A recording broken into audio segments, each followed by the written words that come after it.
Insider extraordinaire, the man Shams, he was on Pat McAfee's show yesterday. He was talking about the New York Knicks and their potential offseason plans and Kevin Durant. And listen to this. There's going to be some level of change to this Knicks roster. Now, do you go for a landmark player? Do you try to look into Giannis Antetokounmpo? Do you look at Kevin Durant? On Kevin Durant, I will say this. The Knicks, there was some mutual interest between Kevin Durant and the Knicks at the trade deadline. The Knicks made an offer for Kevin Durant at the NBA trade deadline. Obviously, there was no Kevin Durant trade. We'll see what happens in the next couple of weeks. Okay, hold on a minute. He just told you that there was mutual interest between the Knicks and Kevin Durant at the trade deadline. Obviously, that didn't happen. The Knicks right now are clearly demonstrating they are in win-now mode. They just fired a coach who took them to the conference finals. The NBA draft is 3 weeks from yesterday. So we're talking about basically 2.5 weeks between now and the time where a trade like this might get made. Do you believe the New York Knicks should be willing to do what it takes to trade for Kevin Durant to try and put them into the championship? Of course you have to do whatever it takes. It's cinema. You get Kevin Durant into the Mecca, into the Garden. What is that not only going to do for the NBA and the fans, but the New York Knicks were a couple games away from being in the finals. So this takes them over the top. And then, like I said, having a talent, having a Hall of Famer like Kevin Durant, his leadership, adding to those younger guys, his ability to be able to get a bucket at any time. And the roof is going to be off the charts in the Garden if you see Kevin Durant out there. Marcus, let's just do some math. New York Knicks plus Kevin Durant equals what? Equals finals. Equals finals. The Boston Celtics are the best team in the East, right? We're not going to take nothing away from Indiana. They're hurt right now. So if you add in Kevin Durant to a New York team with all the pieces that they have, obviously they'll have to come off a few, and that'll be interesting to see who they actually come off of. But the key thing is, we know KD going to sit out 10, 15 games. Like, they still have a team that can win without him being there. What we've seen in Phoenix this year is when Kevin Durant sat, the team was significantly worse, right? Like, that was the glaring part. And now you get to play in New York in the Garden. I played in the Garden for a half a season. The best place, it's the best place to play. And I don't know if Kevin Durant noticed, but I'm going to tell you this. You will really enjoy it, brother. It's a great organization, great fan base. New York is popping, and I think he will fit perfectly, seamlessly. This reminds me so much of July in 2019, being a part of that thing with the boardroom and KD when he went to Brooklyn. The thought around KD going to Madison Square Garden was legitimate. Rich Kleiman, who is his manager and runs 35 Ventures and Company, is a diehard New York Knicks fan. And the reality is the pieces just didn't seem to be there for New York at that time. And the thought of what it could have been with Kyrie Irving, the situation seems so much more stable now with leadership and the pieces that they have, that the timing right now in 2025 feels like the most elite timing for the Knicks to go over the hump and win a world championship. So suddenly, just being honest, we've got an unbelievable finish in Game 1 of the finals, and we have both Giannis and Kevin Durant very likely in play in the next 2 weeks. Don't miss a moment. Mutual interest between the Knicks and KD. We know, Brian Windhorst, that the Knicks are in win-now mode. They just fired a coach who took them to Game 6 of the Eastern Conference Finals. That's about as championship or bust as you can possibly be. If there was interest then, will there be interest now? The draft is in less than 3 weeks. What should we be expecting? Well, the big thing here is how is a Kevin Durant trade going to operate? Because remember, the Suns have a completely new front office and a completely new coaching staff. Brian Gregory has really a very minimal track record of how he's going to operate here. And one thing that Kevin Durant has made clear, if he's going to leave the Suns, he would like to have control over where he goes. If that ends up being the case, I would expect the Knicks to be on his short list, and I would expect the Knicks at the very least to at least explore it. Whether it happens or not is a different story because the Eastern Conference is so wide open.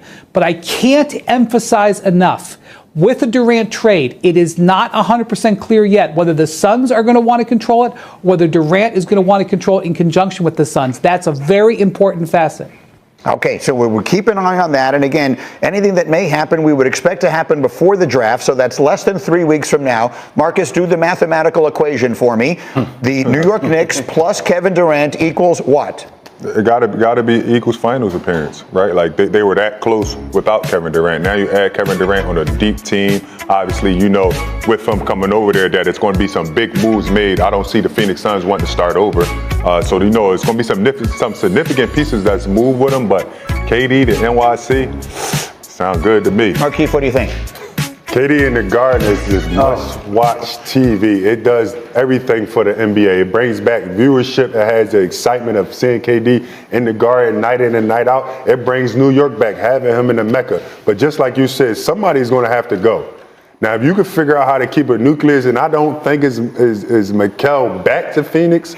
So, right. So you have to figure out how. He is. Figure out how to make the trade. Figure that. How does that work, or how does that look? Quick take. Just Jalen Brunson and Kevin Durant, surgical in the half court. It already feels like one of the best offensive teams in the NBA. But team. You see what we're watching right now? Team. You need a team. You have to complete that team, man. And we'll find out. We don't even know who the Knicks coach is going to be yet. For the job, and obviously Ott and Johnny Bryant worked under Coach of the Year, Kenny Atkinson, this past season. The most interesting part, though, is really over the last 7 to 10 days. Devin Booker, the Suns franchise cornerstone, was involved late in this process for the hire, and I'm told Jordan Ott was his top choice as well. We know Devin Booker has had a ton of coaches over his 11 seasons in the NBA. 8 coaches to be exact, he's on now, and that partnership will be critical to the Suns' future between Devin Booker and Jordan Ott. Interesting. So, Shams, as interesting to me as it is that Devin Booker was involved in choosing the next coach for the Phoenix Suns, it's equally as fascinating the name that you didn't mention, Kevin Durant. What does this signal for his future? Malika, conversations will now begin to pick up on a potential trade of Kevin Durant out of Phoenix. Over the next 2 to 3 weeks, conversations will begin to heat up. I'm told the Suns will work with Durant and his business partner, Rich Kleiman, on a trade home. There's expected to be a robust market for him. 4 to 6 teams seriously interested in Durant, potentially ahead of the NBA draft. But between now and that NBA draft later this month in June, there's going to be serious conversations about moving Kevin Durant, and still one of the great players in the NBA right now, an all-NBA caliber player, still at the prime stages really of his play in terms of as a scorer. So we'll see where Kevin Durant ends up this offseason.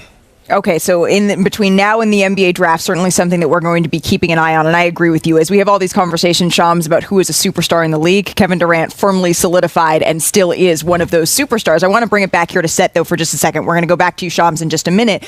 Perk, hearing all of this, your reaction. Phoenix has hired a new coach, and it's Devin Booker. Here we are again, y'all. Okay. Everybody going right, the Phoenix Suns going left. Here we are again. And I don't care if Devin Booker had anything to do with the hiring of the coach. Damn it, they need to blow it up. Not only trading KD, but trading Devin Booker. And this is going to tell me a lot about Devin Booker. Here's why. He has been activated. You know why?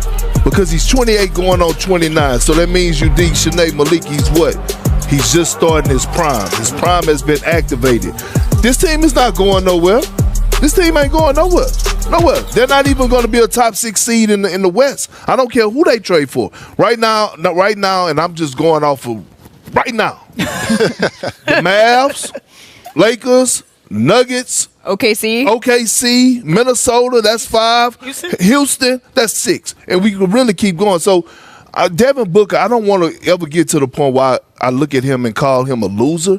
But if he comes to a place where he's okay with being there and not leveling up to go to an organization where you actually could compete for a championship and you ready to just stay there basically for another rebuild, I got a problem with that. Whoa. I need you to clarify. Devin Booker and loser is not in this. What are you saying? I did not call. I said I don't want to go there.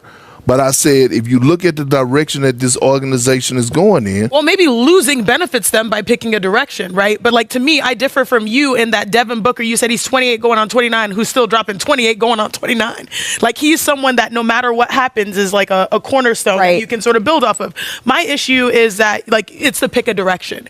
You are no longer in the middle right now. Like you either are pursuing championships, which we found that they are not going to be in that class of, especially with KD leaving and the restructuring, or you're going to actual restructure and rebuild. But they don't control their picks. We have to remember they do not control their picks. Yeah, 2032. And one thing, I get what you're saying, Perk, because it's so easy in this league to come in and just to fall into that trap of playing 82 games and not winning the championship and going into your summer. Before you know it, 5 seasons have gone by and you've done nothing.